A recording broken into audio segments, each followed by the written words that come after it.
ನಮಸ್ಕಾರ ಎಲ್ಲರಿಗೂ. ನಾನಿವತ್ತೊಂದು ಬಾಳೆಹಣ್ಣಿನ ರೆಸಿಪಿ ನಿಮಗೆ ಶೇರ್ ಮಾಡ್ತಾ ಇದ್ದೇನೆ. ಇದು ಕದಳಿ ಬಾಳೆಹಣ್ಣಿನಲ್ಲಿ ಮಾಡಿದ ಹಲ್ವಾದ ರೆಸಿಪಿ ನಾನು. ಸೊ ಒಂದು ಬಾರಿ ಕಡಿಮೆ ಟೈಮ್, ಅರ್ಧ ಗಂಟೆಯಲ್ಲಿ ನೀವು ಹಲ್ವಾ ಮಾಡ್ಬೋದು. ಇಂಗ್ರೀಡಿಯೆಂಟ್ಸ್ ಕಡಿಮೆ ಸಾಕಾಗ್ತದೆ, ಹೆಚ್ಚೇನು ಇಂಗ್ರೀಡಿಯೆಂಟ್ಸ್ ಬೇಕಾಗಿಲ್ಲ. ಮತ್ತೆ ಇದು ತಿನ್ಲಿಕ್ಕೂ ತುಂಬಾ ಟೇಸ್ಟ್ ಆಗ್ತದೆ, ಕಟ್ ಮಾಡ್ಲಿಕ್ಕೂ ಈಸಿ ಉಂಟು. ಮಾತ್ರ ಇದು ನನ್ನ ಹಲ್ವಾ ನಾನು ಸ್ವಲ್ಪ ತೆಳುವಾಯ್ತು ಅಷ್ಟೇ. ನಾನು ಪ್ಲೇಟ್ ಹಾಕಿದ್ದು ಸ್ವಲ್ಪ ಅಗಾರ ತಳದ ಪ್ಲೇಟ್ ತಗೊಂಡಿದ್ದೆ. ನೀವು ಸ್ವಲ್ಪ ಸಣ್ಣ ಪ್ಲೇಟ್ ಅಲ್ಲಿ ಹಾಕಿ ಬೇಕಿದ್ರೆ ಮಾಡ್ಬೋದು. 20 ಬಾಳೆಹಣ್ಣಿನಲ್ಲಿ ಇಷ್ಟು ಹಲ್ವಾ ರೆಡಿ ಆಗ್ತದೆ. ನಾನು ಕಟ್ ಮಾಡಿ ನಿಮ್ಗೆ ಪೀಸಸ್ ಅನ್ನು ತೋರಿಸ್ತೇನೆ. Welcome to my channel Sahana Soni creations. ನನ್ನ ವಿಡಿಯೋವನ್ನು ಆದಷ್ಟು ನೋಡಿ. ಇಷ್ಟ ಆದ್ರೆ ಈ ವಿಡಿಯೋ ನೀವು ಲೈಕ್ ಮಾಡಿ. ತುಪ್ಪ ನೋಡಿ ಕೈಯಲ್ಲಿ ಎಷ್ಟು 5 ಟೇಬಲ್ ಸ್ಪೂನ್ ತುಪ್ಪ ಅಂತ ಹೇಳ್ತಾ ಇದ್ದೇನೆ. ನಿಮ್ಮ ಫ್ರೆಂಡ್ಸ್ಗಳಿಗೂ ನನ್ನ ವಿಡಿಯೋ ರೆಸಿಪಿ ಶೇರ್ ಮಾಡಿ, ಅವರಿಗೂ ಸಪೋರ್ಟ್ ಮಾಡ್ಲಿಕ್ಕೆ, ಅವರಿಗೂ ನನಗೆ ನನ್ನ ವಿಡಿಯೋವನ್ನು ನನ್ನ ಚಾನಲ್ ಅನ್ನು ಸಬ್ಸ್ಕ್ರೈಬ್ ಮಾಡ್ಲಿಕ್ಕೆ ಹೇಳಿ, ನನ್ನ ಇದಕ್ಕೆ ಸಪೋರ್ಟ್ ಮಾಡ್ಲಿಕ್ಕೆ ಹೇಳಿ. ನಾನೀಗ ಈ ಬಾಳೆಹಣ್ಣಿನ ಹಲ್ವಾವನ್ನು ಹೇಗೆ ಮಾಡುವುದಂತ ನಿಮ್ಗೆ ಇವತ್ತು ತೋರಿಸ್ತಾ ಇದ್ದೇನೆ. ನೋಡಿ, ಕಟ್ ಮಾಡಿ ನೋಡಿ ಪೀಸ್ ಹೇಗೆ ಬಂದಂತ ನಾನು ಮೊದಲಿಗೆ ತೋರಿಸ್ತೇನೆ. ಮತ್ತೆ ಎಲ್ಲ ಇಂಗ್ರೀಡಿಯೆಂಟ್ಸ್ ಅನ್ನು ನಾನು ತೋರಿಸ್ತಾ ಹೋಗ್ತೇನೆ. ನೀವು ಕ್ಲೀನ್ ಆಗಿ ನನ್ನ ವಿಡಿಯೋವನ್ನು ಕ್ಲಿಯರ್ ಆಗಿ ನೋಡಿ. ಯಾಕಂದ್ರೆ ಎಲ್ಲ ಇಂಗ್ರೀಡಿಯೆಂಟ್ಸ್ ಕಡಿಮೆ ಇರ್ತದೆ. ಇದು ಮಾಡುವ ಮೊದಲು ಒಂದು 2 ಸಲ ನೀವು ಮಾಡಿ ನೋಡಿ. ಇದೊಂದು ರಿಕ್ವೆಸ್ಟೆಡ್ ವಿಡಿಯೋ, ಅದಕ್ಕಾಗಿ ನಾನು ನಿಮ್ಗೆ ಹೇಳ್ತಿದ್ದೇನೆ. ಅವರು ಮಾಡಿ ಕೆಲವು ಸಲ ಪ್ರಾಬ್ಲಮ್ ಆದವರು ನನ್ನ ಹತ್ರ ರಿಕ್ವೆಸ್ಟ್ ಮಾಡಿದ್ರು, ನೀವು ಬಾಳೆಹಣ್ಣಿನ ಹಲ್ವಾ ರೆಸಿಪಿ ಶೇರ್ ಮಾಡಿ ಅಂತ. ನೋಡಿ, ಈಗ ಇಷ್ಟು 20 ಬಾಳೆಹಣ್ಣಿನಲ್ಲಿ ಇಷ್ಟು ಪೀಸ್ ರೆಡಿ ಆಯ್ತು. ಸೊ ನೋಡಿ, ಏನು ಹೆಚ್ಚು ಇಂಗ್ರೀಡಿಯೆಂಟ್ಸ್ ಬೇಕಾಗಿಲ್ಲ ಅಂತ ಹೇಳಿ ಹೆಲ್ದಿಯಾಗಿ ನೀವು ಮನೆಯಲ್ಲಿ ಮಾಡಿ ಒಂದು ಸ್ಟೋರ್ ಮಾಡಿ 1 ಮಂತ್ ನೀವು ಈ ಹಲ್ವವನ್ನು ಇಡ್ಬೋದು. ಮನೆಯಲ್ಲಿ ನಾವು ಸ್ಟೋರ್ ಮಾಡಿ ಇಡ್ಬೋದು, ಏನು ಫ್ರಿಜ್ ಅಲ್ಲಿ ಇಡಬೇಕಾಗಿಯೋ ಇಲ್ಲ. ಈಗ ಇದಕ್ಕೆ ಇಂಗ್ರೀಡಿಯೆಂಟ್ಸ್ ಏನೆಲ್ಲ, ಈ ತರ ನೋಡಿ ಕಟ್ ಮಾಡುವಾಗ ಈ ತರ ಹಲ್ವ ತೋರ್ತದೆ ನೋಡಿ, ಎಂತೆಲ್ಲ ಇಂಗ್ರೀಡಿಯೆಂಟ್ಸ್ ಬೇಕಂತ ಈಗ ನಾವು ನೋಡುವ. ಮೊದಲಿಗೆ ನೋಡಿ, ಇಲ್ಲಿ ಹಣ್ಣಾದ ಬಾಳೆಹಣ್ಣು 20. ಕೆಲವೊಮ್ಮೆ ನಮ್ಮ ಹತ್ರ ಸ್ಟಾಕ್ ಇರ್ತದೆ, ಯಾರು ಹಣ್ಣಾದ ಬಾಳೆಹಣ್ಣು ತಿನ್ನುದಿಲ್ಲ, ಆ ತರ ನೀವು ಹಲ್ವ ಮಾಡಿಯೂ ಇಡ್ಬೋದು. ಹಣ್ಣಾದ ಮಾತ್ರ ಇದು ಕದಳಿ 20 ಬಾಳೆಹಣ್ಣು. ಯಾವ ಬಾಳೆಹಣ್ಣು ತಗೊಳ್ಬಹುದು ನೀವು. ಮತ್ತೆ ಮೈಸೂರು ತಗೊಂಡು ಸ್ವಲ್ಪ ಹುಳಿ ಬರ್ತದೆ, ಅದೊಂದು ಸ್ವಲ್ಪ ನೀವು ಜಾಗ್ರತೆ ಮಾಡ್ಕೊಳ್ಳಿ. ನಾನಿಲ್ಲಿ ಪುಟ್ಟ ಬಾಳೆ ಅಂತ ಹೇಳ್ತಾರೆ, ಕದಳಿ ಅಂತ ಹೇಳ್ತಾರೆ, ಯಾವುದನ್ನು ನೀವು ಹೆಸರಲ್ಲಿ ಕರಿಬಹುದು. ಇದು ಸಿಪ್ಪೆ ತೆಗೆದು ಮಿಕ್ಸಿ ಜಾರಿಗೆ ಹಾಕ್ತಾ ಇದ್ದೇನೆ. ಎಲ್ಲ ಬಾಳೆಹಣ್ಣಿನ ಸಿಪ್ಪೆ ತೆಗೆದು ಮತ್ತೆ ಚೂರು ನೀರು ಹಾಕದೆ ನುಣ್ಣಗೆ ಮಾತ್ರ ಪೇಸ್ಟ್ ಮಾಡಿ ನಾವೀಗ ತರ್ಬೇಕು ಈ ಬಾಳೆಹಣ್ಣಿನನ್ನು. ಮತ್ತೆ ನಾನೀಗ ದಪ್ಪ ತಳದ ಸ್ಟೀಲ್ ಪಾತ್ರೆ ಬಣಲೆ ಇಟ್ಟಿದ್ದೇನೆ. ನೀವು ನಾನ್ ಸ್ಟಿಕ್ ಯೂಸ್ ಮಾಡು, ಮಾತ್ರ ಬಣಲೆ ಸ್ವಲ್ಪ ದಪ್ಪ ಇರಬೇಕು.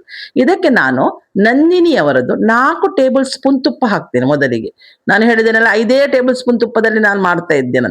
ಈ ತುಪ್ಪ ಮೆಲ್ಟ್ ಆಗೋವರೆಗೆ ನಾವು ಸ್ವಲ್ಪ ವೆಯ್ಟ್ ಮಾಡುವ. ಗ್ಯಾಸ್ ನಾನು ಆಲ್ರೆಡಿ ಆನ್ ಮಾಡಿದ್ದೇನೆ. ಇದು ತುಪ್ಪ ಕಾದ ಕೂಡಲೇ ನಾನು ಮಿಕ್ಸಿ ಜಾರಲ್ಲಿ ಪೇಸ್ಟ್ ಮಾಡಿ ಇಟ್ಟಿದ್ದೇನಲ್ಲ, ಅದನ್ನು ಇದಕ್ಕೆ ಹಾಕಿ ಚೆಂದ ಮಾಡಿ ಈಗ ನಮ್ಗೆ ಮುಗಿಸ್ಲಿಕ್ಕೆ ಉಂಟು. ನೋಡಿ, ಇಷ್ಟು ಪೇಸ್ಟ್ ರೆಡಿ ಆಯ್ತು. ನೀರು ಹಾಕ್ಲಿಲ್ಲ ನಾನು. ಈ ಪೇಸ್ಟ್ ಅನ್ನು ಈ ತುಪ್ಪದೊಟ್ಟಿಗೆ ಚೆಂದ ಮಾಡಿ ಈಗ ನಾವು ಮಿಕ್ಸ್ ಮಾಡಿ 15 ಮಿನಿಟ್ಸ್ ನಾವು ಬೇಯಿಸ್ಬೇಕು. ನಾನು ಹಾಫ್ ಆನ್ ಅವರ್ ಅಲ್ಲಿ 15 ಮಿನಿಟ್ಸ್ ಸ್ಟಾರ್ಟಿಂಗ್ ಇದೇ ಪ್ರೋಸೆಸ್ ಇರುವುದು.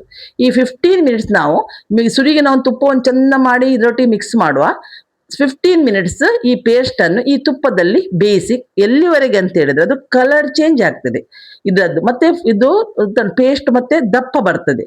ಆಗ ನಿಮಗೆ ಗೊತ್ತಾಗ್ತದೆ. ನೀವು ಟೈಮಲ್ಲಿ ನೋಡಿದ್ರೆ 15 ಮಿನಿಟ್ಸ್ ನೋಡಬೇಕಿದೆ. ನಾನು ಈ ಸಲ ನಿಮ್ಗೆ ಟೈಮು ಸೆಟ್ ಮಾಡಿ ಕೊಡ್ತಾ ಇದ್ದೆ, ನಿಮ್ಗೆ ಈಸಿ ಆಗ್ಲಿ ಅಂತ. 2-3 ಜನ ಇದು ಮಾಡಿ ಅವರಿಗೆ ಬರ್ಲಿಲ್ಲ ಕರೆಕ್ಟ್. ಸೊ ಅದಕ್ಕಾಗಿ ನಾನು ಈ ಸಲ ಕಂಪ್ಲೀಟ್ ಆಗಿ ಹೇಳುವಂತ ಫುರ್ಸೋತಲ್ಲಿ ನಿಮ್ಗೆ ವಿಡಿಯೋ ಮಾಡಿ ಶೇರ್ ಮಾಡ್ತಾ ಇದ್ದೇನೆ. ಇದನ್ನು ಚೆಂದ ಮಾಡಿ ಮುಗ್ತಾ ಇರಬೇಕು ಮಾತ್ರ. ಪೇಸ್ಟ್ ಅನ್ನು ಕೈ ಬಿಡಬೇಡಿ. ಮತ್ತೆ ಮೀಡಿಯಂ ಫ್ಲೇಮ್ ಅಲ್ಲಿ ಗ್ಯಾಸ್ ಅಲ್ಲಿ ಇದನ್ನು ಹಲ್ವವನ್ನು ಮಾಡಬೇಕು. ಈಗ ನೋಡಿ, ಕಲರ್ ಚೇಂಜ್ ಆಗ್ತಾ ಬರ್ತದೆ ಇದು. ಈಗ ಕಲರ್ ಚೇಂಜ್ ಆದ ಕೂಡಲೇ ನೋಡಿ, ಕಂಪ್ಲೀಟ್ ಕಲರ್ ಚೇಂಜ್ ಆಗಿ ಇದು ಪೇಸ್ಟ್ ದಪ್ಪ ಆಯ್ತು, ಕಡಿಮೆಯೂ ಆಯ್ತು. ಈಗ ನಾವು ಟೇಸ್ಟ್ಗೆ ಉಪ್ಪು ಸಕ್ಕರೆ ಬೇಕಲ್ಲ ಇದಕ್ಕೆ, ಅದಕ್ಕೆ ಈಗ ಶುಗರ್ ಹಾಕ್ತಾ ಇದ್ದೀನಿ. ಶುಗರ್ ಹೆಚ್ಚು ಹಾಕ್ಬೇಕಾಗಿ ಇಲ್ಲ. ಕದಳಿ ಬಾಳೆಹಣ್ಣು ಆಲ್ರೆಡಿ ಸ್ವೀಟ್ ಇರ್ತದೆ, ಪುಟ್ಬಾಳೆ. ಸೊ ಸಣ್ಣ ಕಪ್ಪಲ್ಲಿ ನಾನು 3 ಕಪ್ ಶುಗರ್ ಹಾಕಿದೆ. ಅದು ನಿಮ್ಗೆ ನೀವು ಎಷ್ಟು ಬಾಳೆಹಣ್ಣು ತಗೊಂಡ್ರೆ ಅದರ ಮೇಲೆ ಡಿಪೆಂಡ್ ಆಗ್ತದೆ. ಈ ಶುಗರ್ ಅನ್ನು ಚೆಂದ ಮಾಡಿ ಈ ಪೇಸ್ಟ್ ಅಲ್ಲಿ ಮಿಕ್ಸ್ ಮಾಡ್ಬೇಕು ನಾವೀಗ. ಮಿಕ್ಸ್ ಮಾಡಿ ಇನ್ನು 15 ಮಿನಿಟ್ಸ್ ನಾವು ಕೈ ಆಡಿಸದೇನೆ ಬೇಯಿಸ್ಬೇಕು. ಮಾತ್ರ ಯಾಕೆ ನೀವು ಮತ್ತೊಂದು ನಿಮ್ಗೆ ನಾನು ಟಿಪ್ಸ್ ಹೇಳ್ತಾ ಇದ್ದೇನೆ, ಸ್ಟೀಲ್ ಸ್ಪೂನ್ ಅನ್ನು ಯೂಸ್ ಮಾಡಬೇಡಿ. ಸ್ಟೀಲ್ ಸ್ಪೂನ್ ಯೂಸ್ ಮಾಡಿದ್ರೆ ಕೈಯೂ ನಮ್ಗೆ ನೋಯ್ತದೆ. ಅದಕ್ಕಾಗಿ ಯಾವಾಗಲೂ ನೀವು ಹಲ್ವ ಏನಾದ್ರೂ ಮಾಡುವಾಗ ಮರದ ಸ್ಪೂನನ್ನೇ ಯೂಸ್ ಮಾಡಿದ್ರೆ ಭಾರಿ ಒಳ್ಳೇದು. ನಿಮ್ಗೆ ಏನು ಕೈಗೆ ಏನಾಗ ಸಾಕಾಗೋದಿಲ್ಲ. ಅದಕ್ಕಾಗಿ ಇದೊಂದು ಟಿಪ್ಸ್ ಅನ್ನು ನಿಮ್ಗೆ ಗೊತ್ತಿದ್ರೆ ಒಳ್ಳೆಯದು, ಗೊತ್ತಿಲ್ಲದವರಿಗೆ ನಾನು ಇದೊಂದು ಟಿಪ್ಸ್ ಅನ್ನು ಶೇರ್ ಮಾಡಿದೆ. ಇದೇ ತರ ಚೆಂದ ಮಾಡಿ ಮುಗಿಸ್ತಾ ಹೋಗ್ಬೇಕು. ಬಟ್ ಇದು ಹಲ್ವಾ ಉಂಟಲ್ಲ ಟೇಸ್ಟ್ ಅಲ್ಲಿ ಭಾರಿ ಒಳ್ಳೇದ. ನಮ್ಮ ಮನೇಲಿ ತುಂಬಾ ಇದಕ್ಕೆ ಡಿಮಾಂಡ್ ಇದೆ ಮಾತ್ರ. ಊಟ ಆದ ಕೂಡಲೇ ಒಂದ್ ಸ್ವಲ್ಪ ಸ್ವಲ್ಪ ಸ್ವೀಟ್ ತಿನ್ನೋರಿ ನೀವು ಮಾಡಿಯೂ ಇಡ್ಬೋದು. ನೋಡಿ ಕಲರ್ ಚೇಂಜ್ ಆಗ್ತಾ ಬಂತು. ಕೂಡಲೇ ಒಂದು 15 ಮಿನಿಟ್ಸ್ ಅಲ್ಲಿ ಇದು ರೆಡಿ ಆಗ್ತದೆ. ನಮಗೆ 10 ಮಿನಿಟ್ಸ್ ಆಲ್ರೆಡಿ ಆಗ್ತಾ ಬಂತು. ಈ 10 ಮಿನಿಟ್ಸ್ ಆದ ಕೂಡಲೇ ಇದು ಕಲರ್ ಕಂಪ್ಲೀಟ್ ಚೇಂಜ್ ಆಗ್ತಾ ಬರ್ತದೆ. ಎಲ್ಲ ಸೈಡ್ ಅಲ್ಲೆಲ್ಲ ನೋಡಿ ತಳ ಬಿಡ್ಲಿಕ್ಕೆ ಸ್ಟಾರ್ಟ್ ಆಗ್ತಾ ಉಂಟು. ನಾನು ನಿಮ್ಗೆ ತೋರಿಸ್ತಾ ಇದ್ದೇನೆ. ಇದನ್ನೀಗ ಇದಕ್ಕೆ ನಾನು ಇದುಂಟಲ್ಲ ಗೇರು ಬೀಜವನ್ನು ಹುರಿದು ಬಿಟ್ಟು ಡ್ರೈ ಆಗಿ, ತುಪ್ಪ ಹಾಕ್ಲಿಲ್ಲ ಇಲ್ಲಿಯೂ, ಗೇರು ಬೀಜ ಡ್ರೈ ಆಗಿ ಹುರಿದು ಬಿಟ್ಟು ಕಟ್ ಮಾಡಿ ಇದಕ್ಕೆ ಹಾಕ್ತದೆ. ಸ್ವಲ್ಪ ಅದು ತಿನ್ನುವಾಗ ಕ್ರಂಚಿ ಆಗಿ ಗೇರು ಬೀಜ ಇದ್ರೆ ಒಳ್ಳೇದಾಗ್ತದೆ. ಎಲ್ಲ ಬನಾನಾ ಹಲ್ವಾದಲ್ಲಿ ಗೇರು ಬೀಜ ಇದ್ದೇ ಇರ್ತದೆ. ಅದಕ್ಕಾಗಿ ನಾನು ರೋಸ್ಟ್ ಮಾಡಿ ಕಟ್ ಮಾಡಿ ಗೇರು ಬೀಜ ಹಾಕಿದ್ದೇನೆ. ಇದನ್ನು ಚೆಂದ ಮಾಡಿ ಪೇಸ್ಟ್ ಮಿಕ್ಸ್ ಮಾಡ್ತೇನೆ. ಈಗ ಇದಕ್ಕೆ ಸ್ವಲ್ಪ ಫ್ಲೇವರಿಗೆ ನಾನು ಕಾರ್ಡಮಮ್ ಪೌಡರ್ ಅಂದ್ರೆ ಏಲಕ್ಕಿ ಪೌಡರ್ 1 ಟೇಬಲ್ ಸ್ಪೂನ್ ಹಾಕ್ತಾ ಇದ್ದೀನಿ. ಮನೆಯಲ್ಲೇ ಮಾಡಿ ನಾನು ಬಾಟ್ಲಿಗೆ ಹಾಕಿ ಇಡ್ತೇನೆ.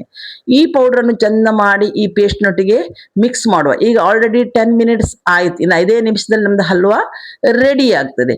ಈ ನೋಡಿ ಎಷ್ಟು ದಪ್ಪ ಬಾಯಿಂತು, ಯಾವ ತರ ಆಗ್ತಾ ಉಂಟು ಕ್ಲೀನ್ ಆಗಿ ನೋಡಿ. ಈಗ ನಾನು ಸ್ವಲ್ಪ ಶೈನಿಂಗ್ ಬರ್ಲಿಕ್ಕೆ 1 ಟೇಬಲ್ ಸ್ಪೂನ್ ಸಾಕು. ನಾನಿಲ್ಲಿ ಸ್ವಲ್ಪ ಸಣ್ಣ ಸ್ಪೂನ್ ಆಗ್ಲಿಕ್ಕೆ 2 ಟೇಬಲ್ ಸ್ಪೂನ್ ತುಪ್ಪ ಹಾಕಿದೆ. ಇನ್ನು ತುಪ್ಪ ಹಾಕ್ಲಿಕ್ಕಿಲ್ಲ. ಇದು ಯಾಕೆ ತುಪ್ಪ ಹಾಕೋದಂತ ಹೇಳಿದ್ರೆ, ನಮ್ದು ಈಗ ಲಾಸ್ಟ್ ಅಲ್ಲಿ ನಮ್ದು ಯಾವಾಗ್ಲೂ ಹಲ್ವಾ ಶೈನಿಂಗ್ ಇರ್ತದೆ ನೋಡಿ, ಅದು ಶೈನಿಂಗ್ ಬರ್ಲಿಕ್ಕೆ ಹೋಗಿ ಈ ತುಪ್ಪವನ್ನು ನಾನೀಗ ಹಾಕಿದ್ದು. ಇದು ಸೈಡಲ್ಲೆಲ್ಲ ಈ ತುಪ್ಪ ಎಲ್ಲ ಅದಕ್ಕೆ ಪೇಸ್ಟಿಗೆ ಹೊಂದ್ಕೊಳ್ತದೆ. ಆಗ ಪುನಃ ಇದು ಹಲ್ವಾ ಡ್ರೈ ಆಗ್ತದೆ. ಕಡೆಗೆ ನಾವು ಈಗ ಆಗ್ತಾ ಬರುವಾಗ ಸ್ವಲ್ಪ ಸ್ವಲ್ಪ ತುಪ್ಪವು ಸೈಡಲ್ಲಿ ಬಿಡ್ತದೆ. ಮತ್ತೆ ಕಂಪ್ಲೀಟ್ ತಳ ಬಿಡ್ಬೇಕಿದ್ದು ನೋಡಿ. ಈಗ ಫುಲ್ ತಳ ಬಿಡ್ತಾ ಉಂಟು ನೋಡಿ. ತಳ ಬಿಟ್ಟ ಕೂಡಲೇ ಇದನ್ನು ನಾವು ಒಂದು ಪ್ಲೇಟಿಗೆ ಆಗಲಿ ಬಟ್ಲು ಯಾವುದಾದ್ರೂ ಒಂದು ನೀವು ಇದಕ್ಕೆ ತುಪ್ಪ ಸವರಿ ಬಿಟ್ಟು ಇದನ್ನು ಈ ಪೇಸ್ಟ್ ಅನ್ನು ಹಾಕಬೇಕು. ಅದಕ್ಕಾಗಿ ನಾನು ಒಂದು ತಟ್ಟೆಗೆ ಹಾಕಿದ್ದೇನೆ. ತುಪ್ಪವನ್ನು ಸವರಿ ಬಿಟ್ಟು ತಟ್ಟೆ ಒಂದು ಪೇಸ್ಟ್ ಹಾಕ್ಬೇಕಲ್ಲ, ಅದಕ್ಕೊಂದು ನಾನೀಗ ರೆಡಿ ಮಾಡ್ತೇನೆ. ನೀವು ರೆಡಿ ಮಾಡಿ ಇಡ್ಬೋದು. ಈಗ ನೋಡಿ ದಪ್ಪ ಆಗ್ತಾ ಬಂತು. ಕಲರ್ ನೋಡಿ ಚೇಂಜ್ ಏನು ಕಲರ್ ಇದಕ್ಕೆ ನಾನು ಆ್ಯಡ್ ಮಾಡಲಿಲ್ಲ. ಈ ನೋಡಿ ಪ್ಲೇಟ್ ನಾನು ರೆಡಿ ಮಾಡಿದ್ದೇನೆ. ಇನ್ನು ಈಗ ಒಂದು 2 ನಿಮಿಷದಲ್ಲಿ ನಮ್ದು ಹಲ್ವಾ ರೆಡಿ ಆಗ್ತದೆ. ಅದಕ್ಕಾಗಿ ಎಲ್ಲ ರೆಡಿ ಮಾಡಿ ಇಟ್ಟಿದ್ದೇನೆ ನಾನು. ಈಗ ನೋಡಿ ಇದು ಫೋಲ್ಡ್ ಮಾಡುವಾಗ ನೋಡಿ ಎಷ್ಟು ದಪ್ಪ ಆಗ್ತದೆ ನೋಡಿ, ಹಲ್ವಾ ರೆಡಿ ಆಯ್ತು. ಈ ರೆಸಿಪಿ ಹೇಗೆ ಬಂತಂತ ನನಗೆ ಕಮೆಂಟ್ಸ್ ಅಲ್ಲಿ ನೀವು ತಿಳಿಸ್ಬೇಕು. ಮತ್ತೆ ನನ್ನ ವಿಡಿಯೋವನ್ನು ಆದಷ್ಟು ನೀವು ನಿಮ್ಮ ಫ್ರೆಂಡ್ಸ್ಗಳಿಗೂ ಶೇರ್ ಮಾಡಬೇಕು. ನಾನು ಇದೇ ತರ ಎಲ್ಲ ರೆಸಿಪಿಯನ್ನು ನಿಮ್ಗೆ ಮಾಡಿ ತೋರಿಸ್ತಾ ಇರ್ತೇನೆ. ಈಗ ಹಲ್ವಾ ರೆಡಿ ಆಗ್ತಾ ಬಂತು ನೋಡಿ. ನಾನೀಗ ಇದನ್ನು ಗ್ಯಾಸ್ ಆಫ್ ಮಾಡಿಬಿಟ್ಟು ಆ ತುಪ್ಪ ಸವರಿದ ತಟ್ಟೆಗೆ ಇದನ್ನು ಸುರಿಯುತ್ತೇನೆ. ನೀವು ಸುರಿಯುವಾಗ ಏನು ಅರ್ಜೆಂಟಲ್ಲಿ ಮೈಸೂರು ಪಾಕ್ ತರ ಅರ್ಜೆಂಟ್ ಮಾಡಿ ಸುರಿಬೇಕಾಗಿಲ್ಲ, ನಿಧಾನಕ್ಕೆ ಸುರಿ. ಅದೇನು ಪುನಃ ಗಟ್ಟಿ ಆಗೋದಿಲ್ಲ. ಇದನ್ನು ಸುರಿದು ಬಿಟ್ಟು ನಾನು ನಿಮಗೆ ಬಣಲೆಯನ್ನು ನನಗೆ ತೋರಿಸ್ತೀನಿ. ಎಷ್ಟು ಕ್ಲೀನ್ ಆಗಿ ಬಣಲೆ ತಳ ಹಿಡಿದಿರುವುದಿಲ್ಲ. ನಾನು ಅದನ್ನು ತೋರಿಸ್ತೇನೆ ನಿಮ್ಗೆ. ಅದನ್ನು ನೀವು ನೋಡಿ ಎಷ್ಟು ನೋಡಿ ದಪ್ಪ ತಳದ ಬಣಲೆ ತಗೊಳ್ಬೇಕು ಹೇಳುದು ಇದಕ್ಕೆ. ಈಗ ಇದನ್ನು ಚೆಂದ ಮಾಡಿ ಸ್ಪ್ರೆಡ್ ಮಾಡುವ. ಆಗ ಸ್ಪ್ರೆಡ್ ಮಾಡುವಾಗ ಮೇಲೆಲ್ಲ ತುಪ್ಪ ಬಂದು ನಮ್ಮ ಹಲ್ವಾ ನೋಡಿ ಎಷ್ಟು ಶೈನಿಂಗ್ ಆಗಿ ಬಂತು ನೋಡಿ. ಸ್ವ್ಯಾಚುಲದಲ್ಲಿ ಏನು ಹಿಡಿಲಿಲ್ಲ. ಇದನ್ನು ಮಾತ್ರ ನೀವು 3 ಅವರ್ಸ್ ಇಡಬೇಕು. ಇದು ತಣಿಬೇಕಾದ್ರೆ ಹಲ್ವಾ ಅಲ್ಲ, ಕಂಪ್ಲೀಟ್ ತಣಿದ ನಂತರ ನೀವು ನಿಮ್ಗೆ ಬೇಕಾಗುವ ಶೇಪಲ್ಲಿ ನೀವು ಇದನ್ನು ಕಟ್ ಮಾಡಬೇಕು.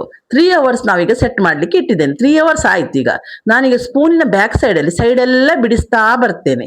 ಸೈಡಲ್ಲಿ ಬಿಡಿಸ್ಕೊಂಡು ಬಂದು ಇದನ್ನು ನೋಡಿ ಹೀಗೆ ತೆಗಿಲಿಕ್ಕೆ ಕೈಯಲ್ಲಿ ಬರ್ತದೆ ನೋಡಿ. ಪ್ಲೇಟಲ್ಲಿ ಏನು ಹಿಡಿಲಿಲ್ಲ ನೋಡಿ, ಎಷ್ಟು ಶೈನಿಂಗ್ ಉಂಟು ನೋಡಿ ಹಲ್ವಾ. ಮಾತ್ರ ಹಲ್ವಾ ಸ್ವಲ್ಪ ನಂದು ತೆಳುವಾಯ್ತು ಅಷ್ಟೇ. ಈಗ ನಾನು ಇದನ್ನು ಕಟ್ ಮಾಡಿ ನಮಗೆ ಬೇಕಾದ ಶೇಪಲ್ಲಿ ಇದನ್ನು ಕಟ್ ಮಾಡ್ತೇನೆ. ನೀವು ಯಾವ ಶೇಪಲ್ಲಿ ದೊಡ್ಡ ಸೈಜ್ ನಾನು ಮಾತ್ರ ಸಣ್ಣ ಸೈಜ್ ನೋಡಿ. ಮತ್ತೆ ಯಾವಾಗಲೂ ಚಾಕುಗೆ ಸ್ವಲ್ಪ ತುಪ್ಪವನ್ನು ಸವರಿ ಬಿಟ್ಟು ನೀವು ಲೈನ್ ಹಾಕ್ಬೇಕು, ಇಲ್ಲದ ಸ್ವಲ್ಪ ಅದಕ್ಕೆ ಹಿಡಿಯುವ ಚಾನ್ಸಸ್ ಇರ್ತದೆ. ನಾನು ಹೇಳೋ ಟಿಪ್ಸ್ ಅನ್ನೆಲ್ಲ ನೀವು ಕಂಪ್ಲೀಟ್ ಫಾಲೋ ಮಾಡಿ. ಇಂಗ್ರೀಡಿಯೆಂಟ್ಸ್ ಏನು ಹೆಚ್ಚು ಬೇಡ.